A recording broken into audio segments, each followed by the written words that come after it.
എപ്പിസോഡിലേക്ക് എല്ലാവർക്കും സ്വാഗതം. ഇന്ന് നമുക്ക് ഇന്നലെ നടന്ന യൂറോ കപ്പ് മത്സരങ്ങൾ, അതുപോലെ ഇന്ന് മോർണിംഗ് നടന്ന കോപ്പ അമേരിക്ക മാച്ച്, യൂറോപ്പിൻ്റെ മാച്ചൊക്കെ എങ്ങനെ ഉണ്ടായിരുന്നു എന്നുള്ളത് നോക്കാം. ഇന്നലെ നമുക്കറിയാവുന്ന പോലെ ബെൽജിയം ഫ്രാൻസ് അതായിരുന്നു ഏറ്റവും ഹൈലൈറ്റ് ആയിട്ടുള്ള മത്സരം. പക്ഷേ ഫ്രാൻസിന് വരെ ആരാധകർക്ക് വേണ്ട രീതിയിലുള്ള ഒരു എൻ്റർടൈൻമെൻ്റ് ഒന്നും നൽകാതെ അതങ്ങനെ അവസാനിച്ചു. ഫ്രാൻസ് ഒരു ഗോള് കണ്ടെത്തി എന്നുള്ളതുകൊണ്ട് മാത്രം അവർ ജയിച്ചും കയറി. ബെൽജിയം പിന്നെ നോക്കൗട്ട് റൗണ്ടിൽ എവിടെയെങ്കിലും ഇടറി പോകുമെന്നുള്ളതാണല്ലോ സാധാരണ അവരുടെ രീതി. അതുകൊണ്ട് അത്ഭുതങ്ങളൊന്നും സംഭവിച്ചില്ല. ഫ്രാൻസ് തന്നെ ജയിച്ചു കയറി. ഫ്രാൻസ് ഇത്ര നല്ല ടീം ഉണ്ടായിട്ടും വളരെ ബോറിംഗ് ആയിട്ടുള്ള മത്സരം തന്നെയായിരുന്നു. സാധാരണ നല്ല അടിപൊളി കൗണ്ടറുകളൊക്കെ ചില സമയത്ത് നമ്മൾ ഫ്രാൻസിൻ്റെ കയ്യിൽ നിന്ന് കാണലുണ്ട്. എംബാപ്പേൻ്റെ അടുത്ത് നിന്നും ഒക്കെ നല്ല ഫാസ്റ്റ് ആയിട്ടുള്ള, പലപ്പോഴും അതും പിന്നെ കുറച്ച് ഡിഫെൻസീവായിട്ടാണ് രണ്ട് ടീമുകളും കുറച്ചൊന്ന് കളിച്ചത് എന്നുള്ളതുകൊണ്ടും അത്ര കണ്ടിരിക്കാൻ രസം ഉണ്ടായിരുന്നില്ല എന്നുള്ളതുള്ളൂ. നോക്കൗട്ട് മാച്ചുകളാണ്, ഇങ്ങനെ തന്നെ ആവും മിക്കവാറും ഉണ്ടാവും. എങ്ങനെയെങ്കിലും ജയിച്ചു കയറുക എന്നുള്ളത് മാത്രമേ ഉള്ളൂ ടീമിന് മുന്നിലുള്ള രീതി. ഫ്രാൻസിന് വേണമെങ്കിൽ ഫ്രണ്ടിൽ ബാർക്കോള, ടെമ്പലൊക്കെ നല്ല സ്പീഡ് പ്ലേയേഴ്സൊക്കെ ഉണ്ടായിരുന്നു. സ്പീഡ് മാത്രമല്ല ഗോൾ കണ്ടെത്താൻ കഴിയുന്ന താരങ്ങളുണ്ടായിരുന്നു. പക്ഷെ അതിനൊന്നും നിൽക്കാതെ എംബാപ്പയിലോട്ട് മാത്രം ചുരുങ്ങിയിട്ട് എംബാപ്പെ അതുപോലെ തുറാമൊക്കെ ഫ്രണ്ടിൽ നിന്ന് പിന്നെ അവസാനം കൊളമോവാനി വന്ന് ആ ഗോള് ഓഫ് സൈഡ് സെൽഫ് ഗോളായിട്ടാണ് രേഖപ്പെടുത്തിയത്. എങ്കിലും ഫ്രാൻസിന് ഗോള് കണ്ടെത്താൻ കഴിഞ്ഞു.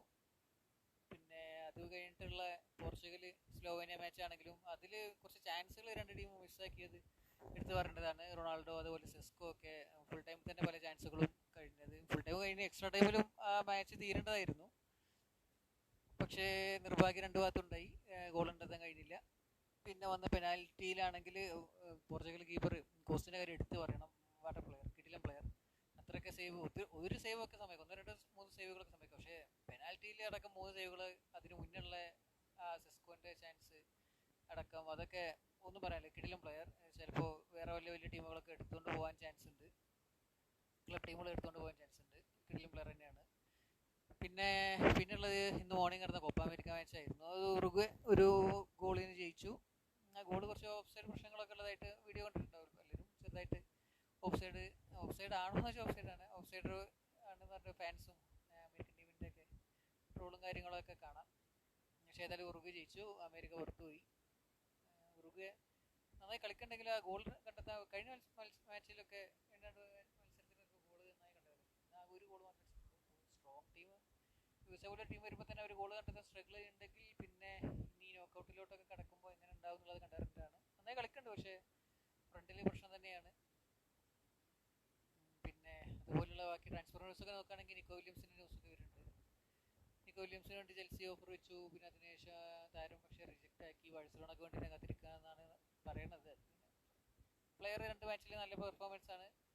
ഇങ്ങനത്തെ ന്യൂസ് വരും. ഇപ്പോൾ അടുത്ത 2 മാച്ചിൽ പെർഫോമൻസ് പോരെങ്കിൽ അവർക്ക് ടാർഗറ്റ് വേറെ ആണെന്നുള്ള ന്യൂസ് വരും. അതൊന്നും കാര്യമില്ല, ന്യൂസുകളൊന്നും എടുക്കും. പക്ഷേ പിന്നെ അത് പക്ഷേ റൊമാനോ അടക്കം ഈ ന്യൂസ് ഷെയർ ചെയ്യുന്നുണ്ടെന്നുള്ളതാണ്, സോഴ്സ് ചെയ്യുന്നുണ്ടെന്നുള്ളതാണ്. പിന്നെ അത് കഴിഞ്ഞ് ഡിലൈറ്റ് ഏകദേശം മാഞ്ചസ്റ്റർ യുണൈറ്റഡിലോട്ട് തന്നെ എന്നുള്ള രീതിയിലാണ് കാര്യങ്ങൾ മുന്നേറുന്നത്.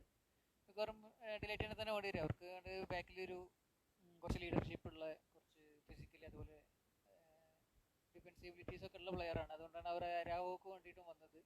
ക്ലിയർ ഉറപ്പാണ്, ആ ഒരു മോൾട്ടിലുള്ള പ്ലെയറാണ് അവർക്ക് ആവശ്യം. ഡിലൈറ്റ് അല്ലെങ്കിൽ അരാവോ, നല്ല അത്യാവശ്യം ഹൈറ്റ്, ക്യാപ്റ്റൻസ്, അത്യാവശ്യം ഡിഫൻസിൽ കേപ്പബിൾ ആയിട്ടുള്ള ഒരു പ്ലെയർ. ഇപ്പോൾ ഡിലൈറ്റിൻ്റെത് എനിക്ക് തോന്നുന്നു ഏകദേശം അരാവോൻ്റെ പകുതി വരുന്നുണ്ടാവുള്ളൂ. ഇപ്പോൾ ബാഴ്സലോണ എന്തായാലും ഒരു 100 മില്യൺ അല്ലാതെ ഓഫറിന് താരത്തിന് കൊടുക്കുന്നുണ്ടാവില്ല. അപ്പോൾ പക്ഷേ ഡിലൈറ്റിനാണെങ്കിൽ അതിൻ്റെ ഏകദേശം പകുതി വിലക്ക് കിട്ടും. എങ്ങനെയായാലും ഡിലൈറ്റ് കുറച്ചും കൂടി നല്ലൊരു, ഏകദേശം സെയിം മോൾഡ് എന്നുള്ള രീതിയിൽ യുണൈറ്റഡിന് ഡിലൈറ്റിന് വേണ്ടിയിട്ട് തന്നെ പോകുന്നുണ്ടാവും. ഇത്രയൊക്കെയാണ് ഇന്നലെ ഉണ്ടായിരുന്ന ന്യൂസുകൾ. പിന്നെ ഇനിയുള്ളത് നെതർലാൻഡ്സിൻ്റെ മാച്ച് ഉണ്ട് ഇന്ന്. നെതർലാൻഡ്സ് ഇതുവരെ കുറച്ച് ഒരു ബോറിംഗ് ആണെങ്കിൽ അവർക്ക് കയറാൻ കഴിയുമെന്നാണ് തോന്നുന്നത്. കുറച്ച് യങ്സ്റ്റേഴ്സ്, അവർക്ക് ആരെങ്കിലുമൊക്കെ ഗോൾ എടുക്കാനൊക്കെ ഉള്ള താരങ്ങളിലോട്ട് കയറാൻ കഴിയുന്നുണ്ട്. പിന്നെ ഓസ്ട്രിയൻ്റെ മാച്ച് ഉണ്ട്, ഇൻട്രസ്റ്റിംഗ് ആ ചാൻസ്.